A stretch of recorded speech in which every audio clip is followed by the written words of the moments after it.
Please like and subscribe to my channel and press the bell icon to get new video updates. Serious question, is Grey's Anatomy trying to be the most depressing show on television?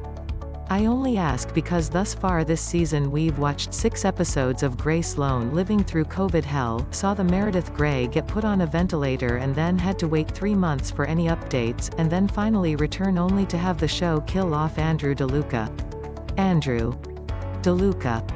Will this show ever feel joy again? Even Maggie, who is getting extensively laid in a fancy hotel room, gets interrupted so that she can tell her tiny niece that her mother might die. That might honestly be the least sad storyline in this episode. In this climate, Grey's? Yes, friends, I'm sorry to tell you that angel person Andrew DeLuca has been added to the offensively long major character death toll at Grey Sloan. Don't say I didn't warn you after the last episode when he was all making Bailey proud and having his life together. Closure is the kiss of death on primetime soaps, people. And as sorry as I am to tell you that DeLuca walked off Meredith's death beach with his mother, I am even more sorry to tell you how he died. The show tries to make it noble and heroic, but in reality, the man followed a known sex trafficker through Seattle and ended up getting stabbed in a train station. If you did not watch the Station 19 portion of this crossover, you missed that entire part, but I assure you, there were other ways to go about bringing Opal to justice. Again, it's over on Station 19 that Andrew explains his unwavering need to find and stop Opal. He blames himself for her getting away the last time she was at Grey Sloan.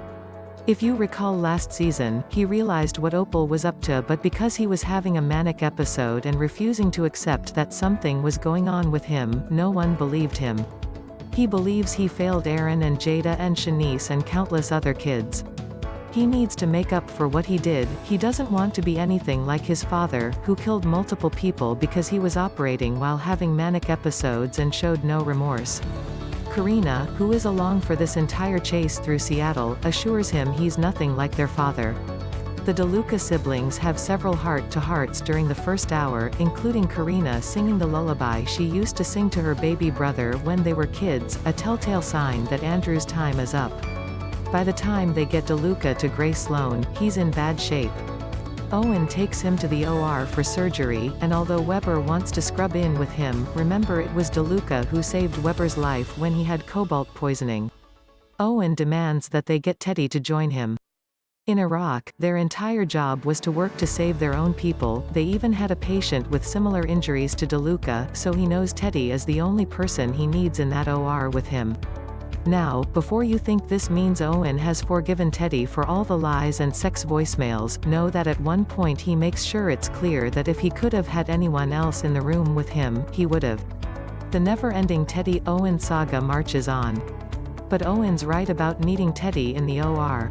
The two work flawlessly together and DeLuca is stable and people are celebrating his recovery around the episode's half-hour mark. This happening so early in the episode is the final signal that this man is going to die, in case it wasn't clear enough. Throughout the surgery, there's been some emotional things going on. First, DeLuca visits Meredith on that beach. You'd think she'd be a little surprised to see him, but mostly she's just happy to have someone to throw rocks into the ocean with. This gives DeLuca time to inform Meredith and all of us that he has no regrets about going after Opal.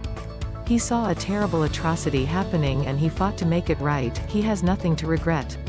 Again, there were probably some safer ways to go about doing this, but this is DeLuca's beach time. Meanwhile, Karina is beside herself in the hospital chapel with her girlfriend Maya, Station 19's captain. She can't even fathom a world without her brother. Their mother used to call them two halves of one whole, because she knew they couldn't breathe without the other. It's a gorgeous little scene and it's a real shame that we've just started getting some deeper DeLuca sibling moments and now that dynamic is gone. But before we get to the end, Owen and Teddy get to tell Karina that Andrew is okay and she gets to tell her brother that Opal and her partner who stabbed him were arrested and he has saved countless children's lives. He did it. That's when things go downhill. Later, as Owen is checking on Andrew, he starts bleeding out. Owen and Teddy get him back in the OR, but the damage is too great. Back on the beach, DeLuca is trying to build a sandcastle, but the tide is coming in too fast and knocks it down. I had more to do. I had plans, he tells Mer as he tries to salvage what he built. Grey's has taken so much from us and now it wants to ruin beaches, I guess. As heartbreaking as that moment is, DeLuca then seems at peace with it all. He tells Meredith that being with her made him want to be better, that she inspired him, and that in the end he realized that he had to figure out who he was, his own soul, his own strength, on his own. You'd think Meredith could also give this man, Spirit, an inspiring speech about how he changed her, but nah, she's good. I'll miss you, she tells him. He's scared as they watch the sunset, but then he sees his mother in the distance and runs to her. Back in the OR, Owen and Teddy have been trying to restart his heart for 40 minutes.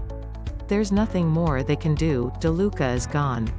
DeLuca's untimely death is tough to swallow for a lot of reasons, but one big one is that DeLuca's mental health journey, especially on the other side of a diagnosis, was interesting and important, and it would have been nice to see it played out further. Not to mention there are several other characters that it would make much more sense to send packing before DeLuca. Andrew DeLuca's death is sure to reverberate throughout the show for a while, and with several of our main characters, obviously, Karina will be dealing with her grief, Owen and Teddy will have to process failing one of their own, Schmidt was already reeling once he discovered that he had treated Opal the night before and chastises himself for not realizing who she was, and now he'll surely blame himself for DeLuca's death. When Meredith wakes up, she'll have yet another loss to add to her records. Maggie used to date DeLuca, so this might hit her hard. Weber owes his life to the guy, and then there's Bailey. Poor Bailey. She just lost her mother, has been watching Meredith fade away, and now DeLuca. It's too much. This show needs an injection of hope, stat. But it looks like Derek's back next week. So at least there's that? Please like and subscribe to my channel and press the bell icon to get new video updates.